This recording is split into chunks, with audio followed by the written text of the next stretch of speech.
This is one of Scythe's new 120mm fans, and it's equipped on the Mugan 6. So the cooler now harnesses the power of the Wonder Tornado.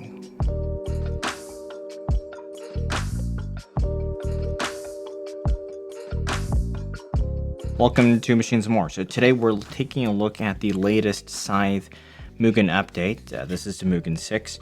The Mugan 5, it has been a stalwart over the last few years, and I've recommended this one in the past for NR200p builds because it really works well with the tempered glass panel, but in general, it's just a good 6 heat pipe 120mm single tower cooler. Real quick before we begin on the review, Scythe provided the cooler for evaluation and this review, but I'm not paid by them for this review, and you can expect independent testing and evaluation for all the reviews here on the channel. So in the box, you get the double fan clips if you want to add a push-pull fan, mounting hardware for AM4, AM5, LJ115X, 1200, 1700, 2011, and 2066. Actually, pretty good compatibility still. You get tube of thermal paste and the very nice Scythe magnetic screwdriver. So the heatsink is revised. Okay, the one on the left is the Mugan 5. This is the Mugan 6 on the right. So it still retains that chunky look, but if you the top of the heatsink, okay, no longer has the protruding round heat pipe covers. That kind of made the Mugan 5 unique, but now it's just a flat surface. It does have a hole because the mounting screw is underneath there. Because the height is practically unchanged though, this one's 154, this is 154.5. By removing these nubs at the top, you get a little bit more real estate for the heat fins, right? So there's 109mm of total heat fin height here compared to 100mm previously, so about a centimeter more. You get more heat exchange area. The new heatsink is also 3mm thinner, right, when you look at it this way.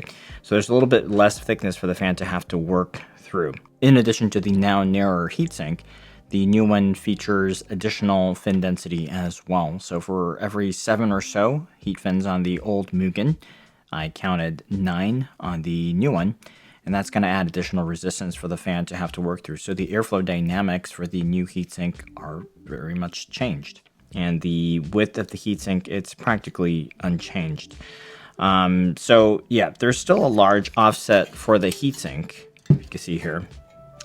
And you can, of course, choose how you like to mount it up. But if you're just using a single fan, I think mounting it with the unimpeded ram position, that'll be a good position since that places the heatsink closer to the back of the case and you don't have to worry about ram height that way. So with these heatsink changes, the volume occupied by the heatsink, it's negligibly more. But what I'm guessing is Scythe wanted to tune the airflow properties of the heatsink a little bit.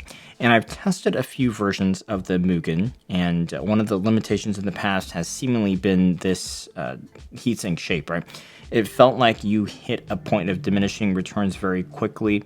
Some have surmised it's related to the thickness of the heatsink, so there's a lot of static pressure that the fan has to work through.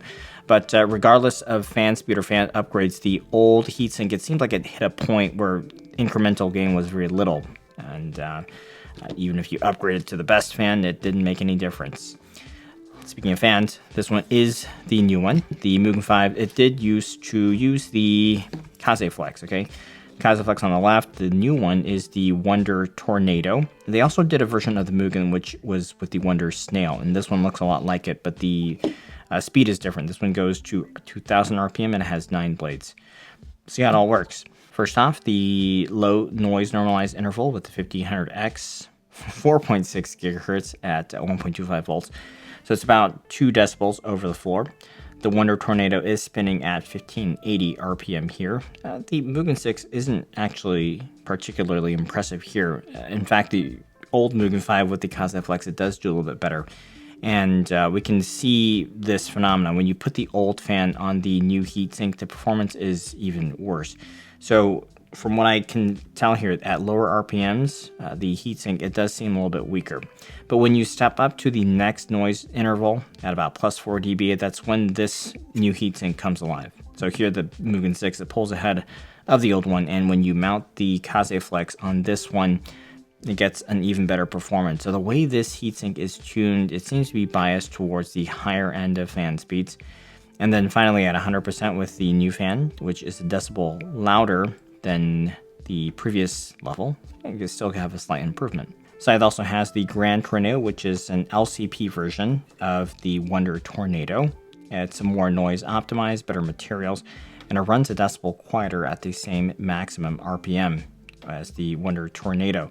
So this can be a possible upgrade. When we compare the lower RPM with the same noise level, the Grand Tornado does perform slightly better as well.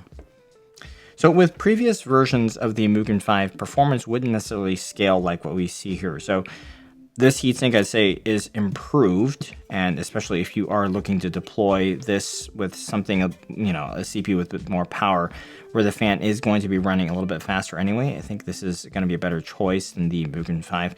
So figure your Ryzen 7, your 14600K, 14700K level of CPU. The noise quality is also quite gentle still. Even with the fan running at max, it was never offensive. So let's just take a quick listen to a few intervals for the sound.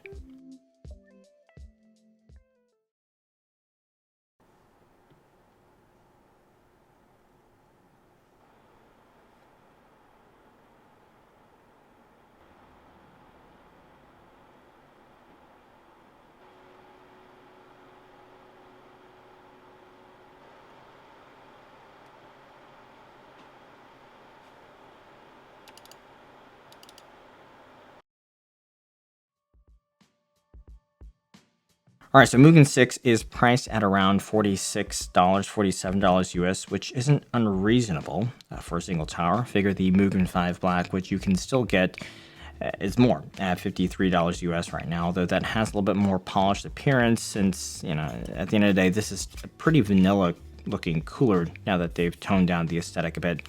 And, this whole, it's a little bit odd being there. So while the performance for this cooler is pretty good, Cooler Master's Hybrid 2 and 2 Black, which features similar height, lower actually at 152 millimeters, that does outperform the Mugen 6 ever so slightly, and that is only $30. And if you happen to have the clearance, the 159 millimeter tall Arctic Freezer 36 outperforms both of these in terms of performance and pricing.